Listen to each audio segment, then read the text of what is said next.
और मुझे दुख के साथ कहना है कि कुछ लोगों में ये है ही नहीं।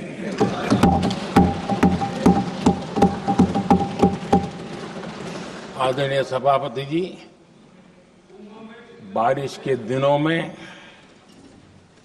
कच्ची छत, फुसकी, प्लास्टिक की चादर वाली छत, उससे नीचे जीवन गुजारना कितना मुश्किल होता है। पल पल सपने रौंद दिए जाते हैं, ऐसे पल होते हैं, ये हर कोई नहीं समझ सकता। आदरणीय सभापति जी, अब तक गरीबों को 4 करोड़ घर मिले हैं।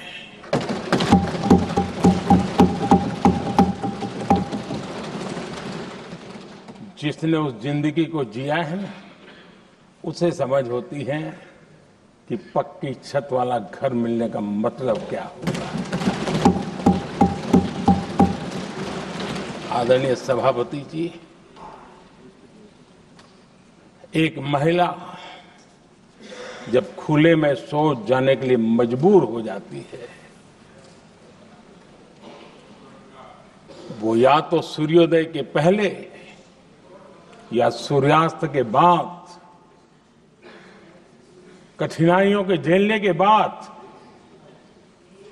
इस छोटा सा अपना नित्य कर्म करने के लिए निकल सकती है।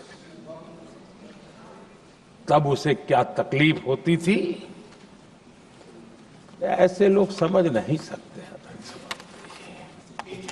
आदरणीय सभापति जी, हमने 12 करोड़ से ज्यादा शौचालय बनाकर बहनों बेटियों की मुश्किलें दूर की।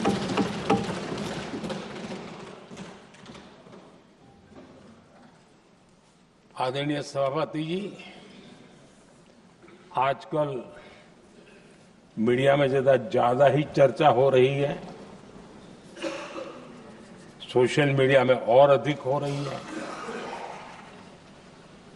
कुछ नेताओं का फोकस घरों में जकूजी पर,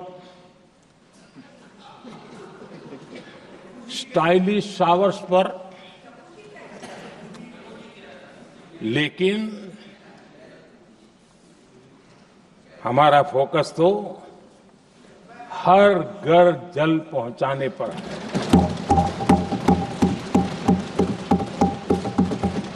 आजादी के 75 साल के बाद देश में 75% करीब 16 करोड़ से भी ज्यादा घरों के पास जल का करने के लिए नल का कनेक्शन नहीं था। हमारी सरकार ने 5 साल में 12 करोड़ परिवारों को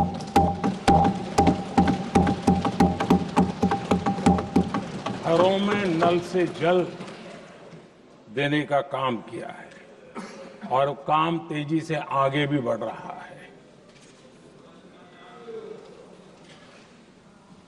आदरणीय सभापति जी, हमने गरीबों के लिए इतना काम किया और इसके कारण आदरणीय राष्ट्रपति जी ने अपने अभिभाषण में इसका विस्तार से वर्णन किया है। जो लोग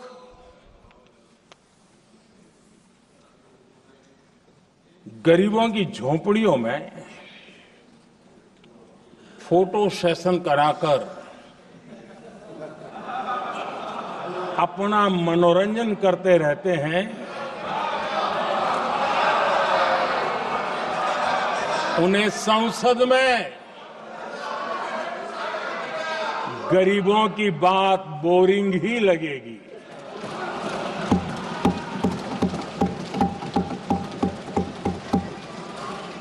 आदरणीय सभापति जी, मैं उनका गुस्सा समझ सकता हूं।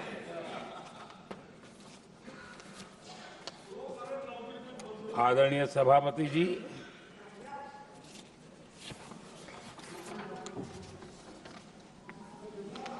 समस्या की पहचान करना एक बात है, लेकिन अगर जिम्मेवारी है तो समस्या की पहचान कर करके छूट नहीं सकते। उसके समाधान के लिए समर्पित भाव से प्रयास करना होता है। हमने देखा है और पिछले 10 साल के हमारे काम को देखा होगा और राष्ट्रपति जी के अभिभाषण में भी देखा होगा। हमारा प्रयास समस्या की समाधान का रहता है और हम समर्पित भाव से प्रयास करते हैं। आदरणीय सभापति जी, हमारे देश में एक प्रधानमंत्री हुआ करते थे।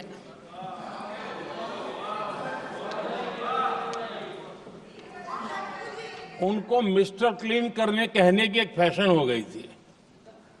उस प्रधानमंत्री जी को मिस्टर क्लीन कहने की फैशन हो गई थी।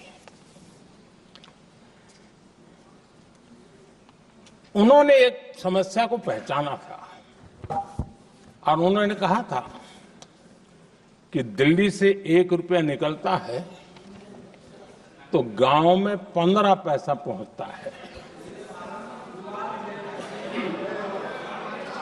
अब उस समय तो पंचायत से लेकर पार्लियामेंट तक एक ही पार्टी का राज था। पंचायत से पार्लियामेंट तक एक ही पार्टी का राज था और उस समय उन्होंने सार्वजनिक रूप से कहा था कि 1 रुपया निकलता है 15 पैसा पहुंचता है। बहुत गजब की हाथ सफाई थी।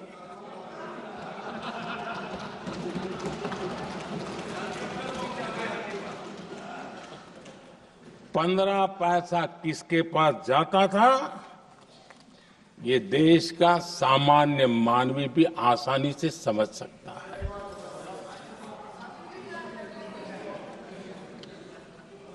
आदरणीय सभापति जी, देश ने हमें अवसर दिया, हमने समाधान खोजने का प्रयास किया। हमारा मॉडल है बचत भी विकास भी। जनता का पैसा जनता के लिए। हमने जनधन, आधार, मोबाइल की जेम ट्रिनिटी बनाई और डीबीटी से डायरेक्ट बेनिफिट ट्रांसफर ये देना शुरू किया। आदरणीय सभापति जी, हमारे कार्यकाल में हमने 40 लाख करोड़ रुपया सीधा जनता जनार्दन के खाते में जमा किया। आदरणीय सभापति जी, इस देश का दुर्भाग्य देखिए, सरकारें कैसी चलाई गई, किसके लिए चलाई गई। माननीय सदस्य, मैं सबसे आपसे आग्रह कर रहा हूं, आप सदन की गरिमा बनाए रखें। बैठे बैठे कोई माननीय सदस्य टिप्पणी नहीं करे, उचित नहीं है। ये गलत तरीका है आपका। ये सदन की मर्यादा नहीं है आपकी। आप प्रोटेक्ट करना चाहते हो उनको इस तरीके से, गलत तरीका, ये गलत तरीका है। आप बैठे बैठे टिप्पणी करना चाहते हैं।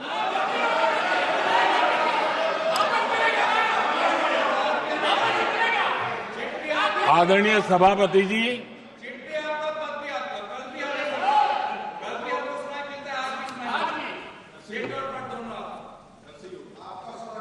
जब ज्यादा बुखार चढ़ जाता है तब लोग कुछ भी बोलते हैं, लेकिन इसके साथ साथ ज्यादा हताशा निराशा फैल जाती है तब भी बहुत कुछ बोलते हैं। आदरणीय सभापति जी, जिनका जन्म नहीं हुआ था, जो भारत की इस धरती पर अवतरित नहीं हुए थे, ऐसे 10 करोड़ फर्जी लोग सरकारी खजाने से अलग अलग योजनाओं का फायदा ले रहे थे।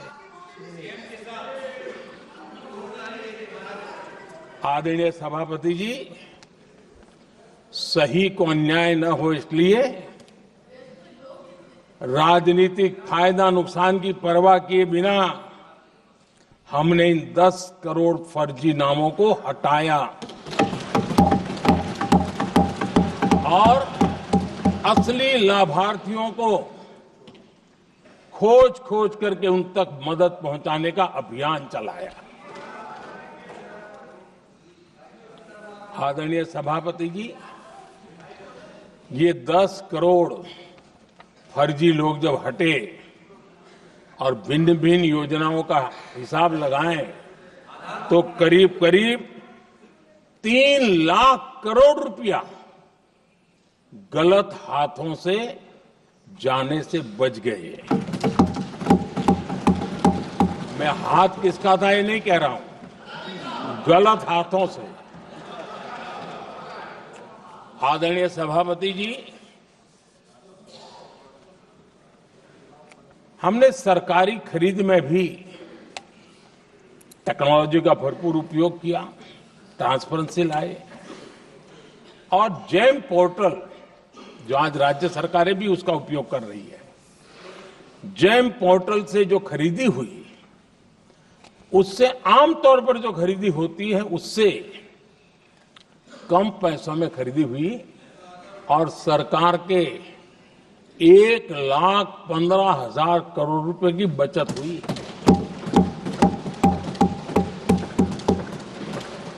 आदरणीय सभापति जी, हमारी स्वच्छता अभियान का बहुत मजाक उड़ाया गया, ऐसा जैसे हमने कोई पाप कर दिया, कोई गलती कर दी, न जाने क्या क्या कहा जाता था।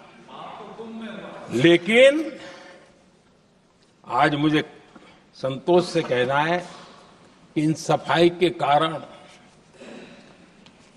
हाल के वर्षों में सिर्फ सरकारी दफ्तरों से जो कबाड़ बेचा गया ना, उसमें 2,300 करोड़ रुपया सरकार को मिले हैं।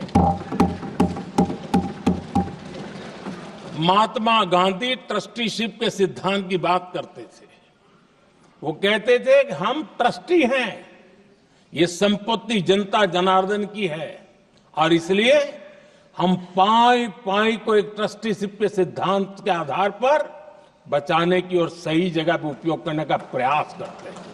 और तब जाकर के स्वच्छता अभियान से कबाड़ बेचकर 2,300 करोड़ रुपया देश की सरकार के खजाने में आ रहा है।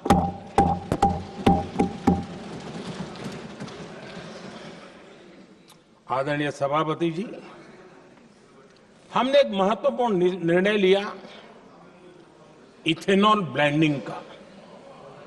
हम जानते हैं हम एनर्जी इंडिपेंडेंट नहीं है, हमें बाहर से लाना पड़ता है। जब इथेनॉल ब्लेंडिंग किया और हमारे पेट्रोल डीजल की आय कम हुई, उस एक निर्णय से 1 लाख करोड़ रुपए का फर्क पड़ा है। और ये पैसे करीब करीब 1 लाख करोड़ रुपया किसानों की जेब में गया है।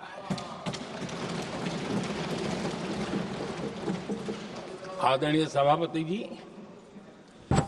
मैं बचत की तो बात कर रहा हूं, लेकिन पहले अखबारों की हेडलाइन हुआ करती थी, इतने लाख के घोटाले, इतने लाख के घोटाले, इतने लाख के घोटाले। 10 साल हो गए, ये घोटाले न कर करके, घोटाले न होने से भी देश के लाखों करोड़ रुपए बचे हैं जो जनता जनार्दन की सेवा में लगे हैं। आदरणीय सभापति जी, हमने ये जो अलग अलग कदम उठाए, उससे लाखों करोड़ रुपए की बचत हुई, लेकिन उन पैसों का उपयोग हमने शीश महल बनाने के लिए नहीं किया।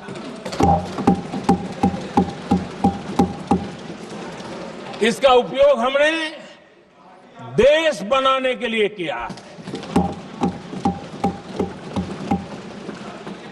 इंफ्रास्ट्रक्चर का बजट 10 साल पहले 1,80,000 करोड़ था, हमारे आने से पहले। आदरणीय सभापति जी, आज 11 लाख करोड़ रुपया इंफ्रास्ट्रक्चर का बजट